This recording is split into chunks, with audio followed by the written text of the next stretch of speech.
One of the misconceptions about async and await in .NET 4.5 is that they will increase the performance of your application. But that's not true at all.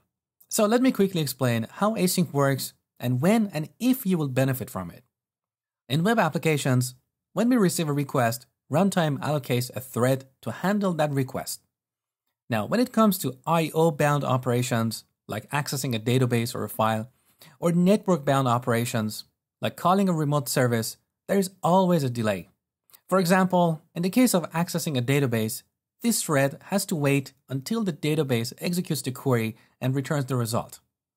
Now, since we have limited amount of memory and threads available in a web server, if we have a lot of concurrent users, at some point, we may run out of threads because many of these threads are waiting for I/O-bound or network-bound operations to complete. In this case, we either need to add more hardware in terms of memory or more machines, or we can use async and await.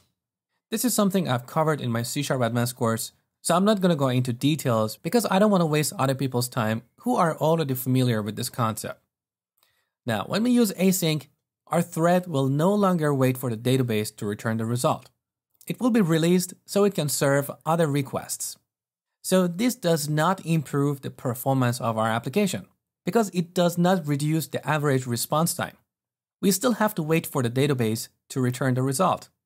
But during that wait period, our threads can be better utilized to serve more concurrent users. And this means better scalability, not performance. But even when it comes to scalability, async and await do not always improve the scalability of your application.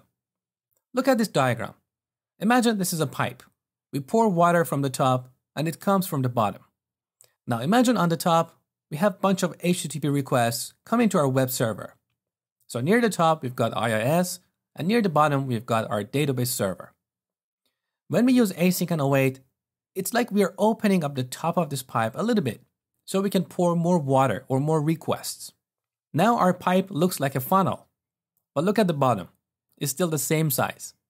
So if you're using a single instance of SQL Server, that's going to be your bottleneck, no matter how many more requests you can serve in IIS, because all these requests will eventually have to wait for the database server to respond.